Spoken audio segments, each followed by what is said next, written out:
이번 파트에 졸업 후 취직할 수 있는지 없는지에 대해 좀 얘기를 해볼 건데, 첫 번째 질문은 졸업하면 취업이 잘 될 수 있을까요?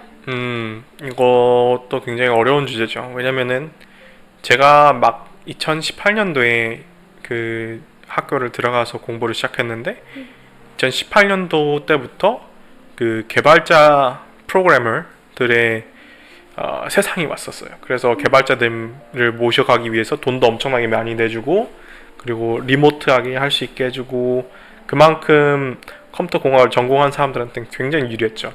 근데 2, 3년 동안 계속해서 그게 진행되다가 제가 막상 졸업할 때쯤 되니까 사람들이 우리 이미 개발자 많이 뽑았어요 라고 말하는 나라도 있고, 특히 미국 같은 거 보면은 이제 AI를 쓰기 때문에 이제 좀 더 개발자를 안 뽑겠습니다 이렇게 말하는 데도 있고. 그래서 트렌드에 따라서 다른데, 또 시간이 달라지면 또 어떻게 될지 모르기 때문에. 근데 그래더라도 개발자는 굉장히 매력적인 직업이고, 아직까지도 돈을 다른 직업들보다 좀 더 많이 주면서, 그리고 가장 활발하게 취업 시장에 있는 것 중에 하나기도 해요. 그럼 외국인들에게도 취업 기회가 있다고 생각해요? 네, 외국인들한테도 취업 기회가 있다고 생각하고요.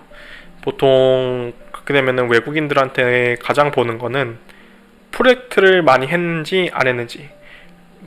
외국인들이랑 한국인들이랑 만약 컴피트를 한다고 생각하면은, 그렇더라도 컴퓨터 프로그래밍은 익스피리언스가 있는지 없는지가 가장 중요하기 때문에 익스피리언스가 있으면 있을수록 어필이 좀 더 되죠. 외국이든 한국이든 상관없고 경험 많은 사람들이 가장 좋다. 그러면 삼성 같은 회사들, 이렇게 큰 회사들, 대기업들도 외국인들을 뽑을 수 있나요? 네, 외국인도 뽑는 게 있고, 오히려 대기업 같은 경우에는 우리는 이번에 외국인만 뽑을 거예요 라고 말하는 그 타임이 있어요. 그쵸.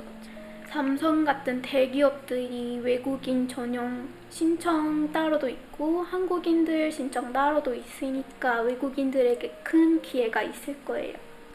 그러면 취업을 하기 위해서 어떤 언어를 준비해, 어떤 언어를 알아야 된다고 생각해요?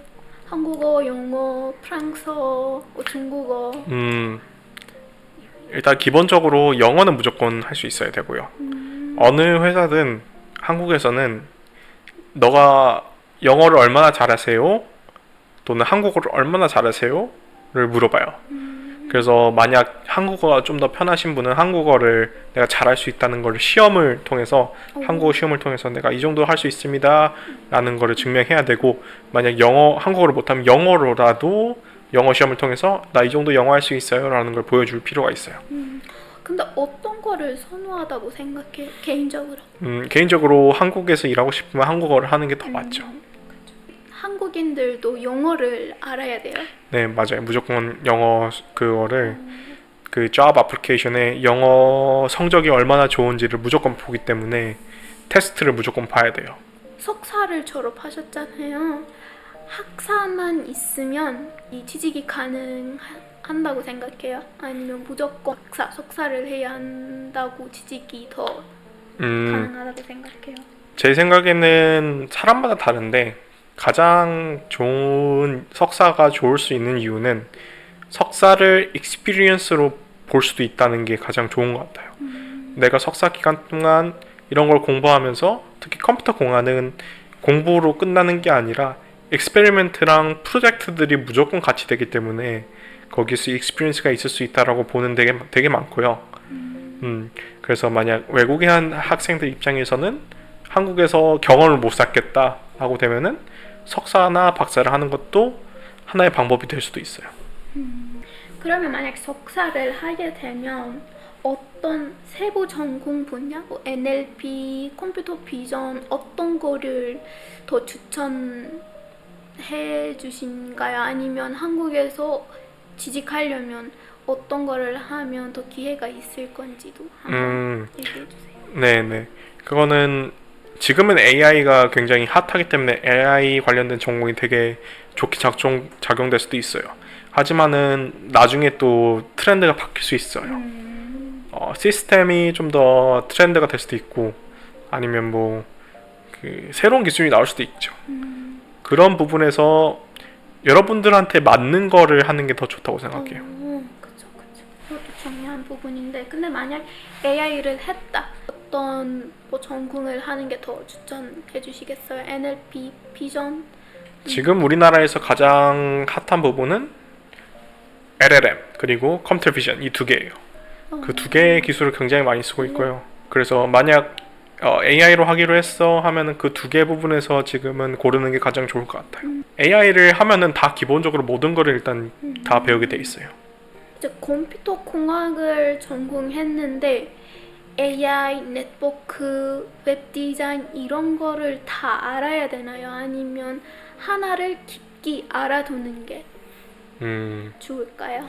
근데 익스피리언스가 많은 것처럼 보이기 위해서는 그 한 분야에서 굉장히 전문가처럼 되는 게 좋죠. 특히 취직 관련돼서는 익스피리언스가 가장 중요하게 보는 요소이기 때문에 내가 엑스퍼트면은 그 정도 익스피리언스가 있다라는 걸 증명하는 거니까 깊게 파고드는 게 오히려 좋을 수도 있죠. 근데 우리가 자꾸 experience에 대해 얘기하고 있는데 그 experience를 어떻게 할 수 있는지, 어떻게 경험해 볼 수 있는지를 좀 궁금한데요. 가장 좋은 거는 프로젝트를 하는 거죠. 여러분들이 친구들이나 아니면 동료들이랑 같이 프로젝트를 하는 게 중요합니다. 이때 굉장히 중요한 거는 혼자서 하는 프로젝트보다는 다른 사람들끼리 같이 하는 프로젝트가 가장 좋아요. 그거는 약간 나는 팀 플레이어다. 그리고 팀으로 할 때 컴퓨터 개발을 할 때 가장 중요한 게 뭔지 알고 있습니다를 말해주는 것이기 때문에 그 부분에서 굉장히 중요합니다. 앞으로 5년 안에 어떤 분야, 뭐 보안, 네트워크, AI 더 일자리가 많다고 생각하신가요? 개인적으로? 지금 한 1, 2년 앞에까지는 한 3, 4년까지도 AI가 그래도 좀 크게 잘 될 것 같고요. 하지만 그 다음부터는 저도 모르긴 하는데 오히려 좀 더 좋은 거는 로보틱스 쪽으로 가는 것도 굉장히 좋을 것 같아요. 지금도 굉장히 로봇이 되게 좋은데 이 로봇이 고려해야 될 게 많은 게 그냥 소프트웨어만 하는 게 아니라 그 소프트웨어랑 하드웨어를 동시에 다룰 수 있어야 되는 능력이 필요하기 때문에 우리나라에서 좀 적은 편이죠, 그런 부분이. 그래서 만약 새롭게 컴퓨터 공학을 공부하고 이 분야에서 퓨처를 만약 보고 싶다, 그럼 로봇 쪽으로 하는 것도 굉장히 추천드리고요. 뭐 퀀텀 컴퓨팅 이런 것도 좀 떠오르기도 하는데 어떻게 될지도 잘 모르겠고요. 그래서 신기술은 언제든지 새로 나오니까 잘 찾아봐야 되겠죠. 항상 업데이트하는 게 중요하다. 네. 그러면 만약 AI가 발전되면 이렇게 우리 같은 컴퓨터 공학 전문가들은 일자리가 계속 있을 수 있나요? 아니면 우리가 일을 더 이상 못하게 되고 AI는 컴퓨터 공학 전문 대체를 할 수 있다라는 말도 있는데 어떻게 생각하세요? 그래서 그 사실은 되게 중요한 말이긴 한데 확실히 AI가 많이 도움이 되기는 합니다. 그래서 사람들이 좀 적게 일해도 좋은 프로덕트를 많이 만들 수 있게 도와주기도 해요. 근데 그렇더라도 요새는 AI 거버넌스나 아니면 AI responsibility 이런 것도 얘기를 되게 많이 하기 때문에 그 결국은 결정하는 거는 사람이거든요. 그리고 책임을 져야 되는 건 사람이기 때문에 사람을 뽑게 돼 있어요. 아직까지는. 근데 그렇더라도 이때에서 만약 내가 AI에게 대체당하기 싫다면은 여러분들이 직접 AI를 활용한 프로젝트를 하는 게 좋아요. 예를 들면은 바이브 코딩이라는 게 있는데 바이브 코딩이 뭐냐면은 내가 하는 거 외에도 예를 들면 내가 지금 백엔드를 많이 했어요. 아니면 프론트엔드를 많이 했어요. 그럼 내가 inexperience 한 부분이 있을 거 아니에요. 한 번도 해보지 않은 것들. 그럼 웹 디자인을 AI한테 맡기면서 나는 내가 할 수 있는 걸 하면서 AI한테는 이런 걸 만들어 와 하면은 그걸 다시 갖고 온다든지. 그래서 내가 AI를 잘 쓰면서 그거를 내 스트렝스로 만들 수 있어요 라고 말하는 게 굉장히 좋죠. 가장 좋은 거는 AI를 내가 잘 쓸 수 있어요. 내가 회사에서 들어갔을 때 AI를 잘 쓰면은 잘 쓰는 사람이기 때문에 굉장히 나는 efficient한 워커입니다 라고 말하는 거죠. 아, 그럼 내가 챗GPT를 많이 잘 쓸 수 있다. 근데 그거는 그것도 장점이- 굉장히 중요한 거예요. 네, 그래요? 굉장히 중요한 거예요. 그럼 챗GPT를 잘 쓸 수 있다는 거를 어떻게 보여줄 수 있을까요? 만약 내가 그냥 챗GPT한테 물어보는 거를 잘하냐 못하냐 그런 걸로 하는 게 아니라 챗GPT한테 이런 job을 automatic하게 만들 수 있다라는 걸 좀 하는 게 좋아요. 할 수 있는 것들을 예를 들면은 챗GPT한테 API를 줘가지고 내 메일을 읽어줘, 그 다음에 summarize 해줘, 오. 이런 거를 내가 할 수 있냐 없냐 이런 것도 굉장히 중요한 능력이죠. 약간 챗GPT랑 같이 프로젝트 하는 게. 그죠? 네. 이제 우리가 조금 더 연봉에 대해 얘기할 건데 일단 기본적으로 컴퓨터 공학으로서 연봉이 얼마인지 한국에서 그거 궁금해요. 네. 회사마다 다르죠. 그리고 큰 회사이거나 작은 회사일수록 다른데 큰 회사에서 처음으로 개발하는 사람들이 기대할 수 있는 연봉은 4천 후반부터 5천을 좀 기대할 수 있고요. 그리고 연차가 쌓이면 그게 또 계속해서 올라가죠. 그리고 좀 작은 기업에서는 보통 한 3천에서 4천에서 그 사이에서 시작을 하고 점점 올라가는 느낌이죠. 이거 학부생이면 또 석사생이면 상관없이 그냥 상관없어요? 네, 처음 신입으로 들어갔을 때 이야기입니다. 아, 그러면 석사를 하게 되면 그거는 경험으로서 만약 그걸 인정해 준다면은 그만큼 더 돈을 받을 수 있게 되죠. 보통 한 연봉에서 300만 원 정도 좀 더 플러스 해준다고 생각하시면 됩니다. 만약 인정을 해주면은. 그럼 어떤 분야가 연봉이 더 높을까요? AI, 뭐 네트워크, 웹 디자인? 가장 연봉이 높은 걸 결정하는 거는 그만큼 사람들이 중요한가 아닌가를 토대로 좀 결정되는데 회사마다 달라요. 그래서 회사가 만약 AI를 가장 중요하게 여긴다 하면은 AI 개발자가 돈을 가장 많이 받을 거고 시큐리티를 가장 중요하다고 생각하면은 시큐리티를 가장 돈 많이 줄 거고 그래서 어느 그 회사가 어느 컴퓨터 부분을 중요시하는지에 따라서 달라집니다. 아, 그래요? 근데 그래도 뭐 하나 좀 볼 수 있는 거는 현재 job market에서 프론트엔드, 백엔드 하는 프론트엔드 사람들이 가장 많고요. 그래. 그 다음에 백엔드, 그 다음에 이번에 새롭게 나온 기술들, AI, 데이터베이스 이런 것들이 되게 이런 식으로 조금씩 줄어드는데 줄어들면 줄어들수록 그만큼 사람을 뽑기 어려운 거니까 돈은 좀 많이 줄 수 있겠죠. 그러면 대기업, 중소기업, 그리고 스타트업 기업들 중에 어떤 기업이, 어떤 회사가 외국인들을 더 뽑을 수 있다고 생각해요? 외국인들은 어디서부터 시작하는 게 더 추천해 주시겠어요? 뭐 누구든지 대기업에서 가장 시작하는 게 가장 좋죠. 왜냐면 돈을 가장 많이 받을 수 있으니까 처음부터. 근데 사실은 어디서든지 그냥 시작을 먼저 하는 게 가장 좋다고 생각해요. 그래야지 나중에 경험을 쌓고 그 경험을 인정받고 돈을 더 많이 받을 수 있는 회사로 이직을 할 수 있기 때문에 어디서든지 시작을 하는 게 좋은데 외국인 입장에서는 중소기업도 열심히 보는 데도 있고 대기업도 외국인만의 전형이 있기 때문에 다 어느 정도 비슷하다고 생각해요. 대신에 스타트업 같은 경우에는 그 이미 알고 있는 사람이 있지 않는 이상은 외국인은 보통 채용을 하진 않을 것 같아요. 스타트업에서 가장 중요한 건 커뮤니케이션인데 만약 외국인 같은 경우에 한국어를 못한다고 하면은 그 리스크가 있는 거죠. 그만큼. 이제 우리가 석사와 박사에 대해도 조금만 더 얘기를 해볼 건데 최근에 컴퓨터 공학 석사 박사 과정에서 어떤 연구 분야가 더 인기가 많은지를 궁금해요. 지금은 AI가 가장 핫하죠. 그렇기 때문에 AI 관련된 석사랑 박사가 굉장히 많고요. 그리고 다른 AI 관련되지 않는 석사 박사, 예를 들면 데이터베이스 석사나 시스템 석사, 시스템 박사 그런 사람들도 AI를 활용해서 하는 연구들이 굉장히 많이 일어나고 있어요. 그래서 토픽은 AI다 지금은. 그러면 만약 석사나 박사를 했다. 그러면 취업 기회가 더 많을 거예요? 아니면 연봉이 더 올라갈 거예요? 둘 다 어느 정도 맞다고 보는 거예요. 네. 대신에 그만큼 내가 전문가이기 때문에 다른 부분에서는 지원을 할 수가 없게 되는 거죠. 예를 들면 내가 AI를 마스터했으면은 프론트엔드랑 백엔드 부분에서는 어필이 안 될 수도 있어요.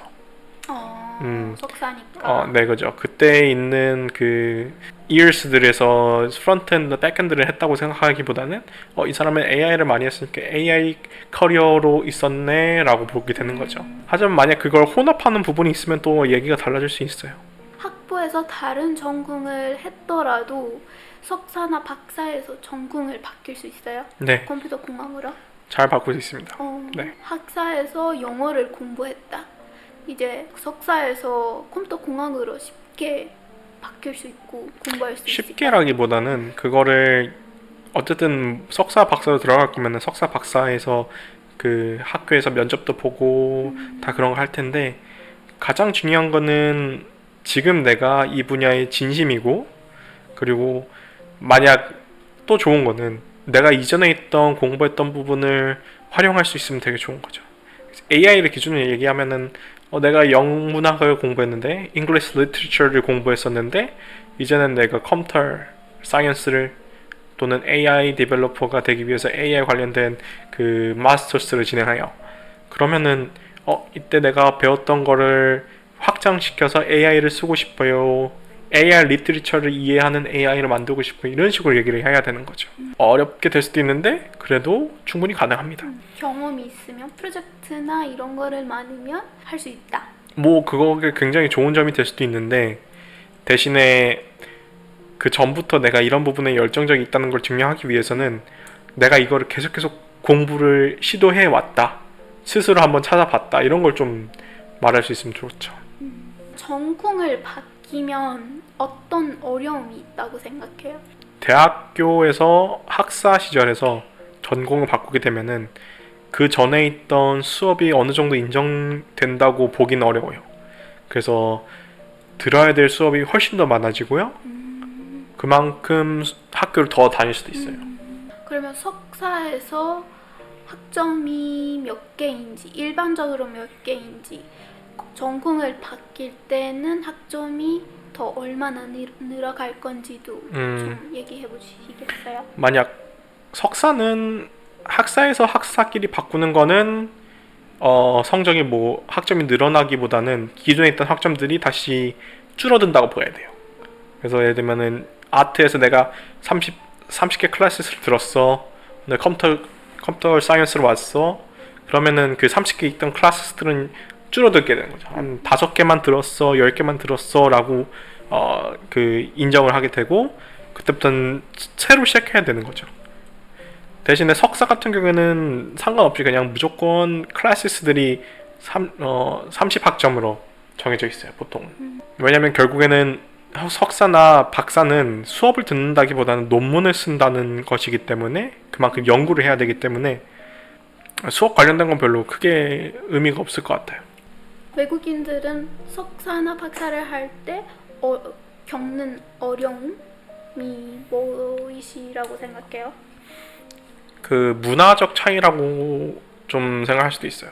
석사 박사는 생각보다 그 하는 사람들끼리 굉장히 친해지는 랩실도 있고 안 친해지는 랩실도 있긴 한데 보통 많이 친해지거든요. 고생을 되게 많이 하니까. 근데 그럴수록 같이 친해질 때는 그만큼 언어가 중요하죠. 언어. 네.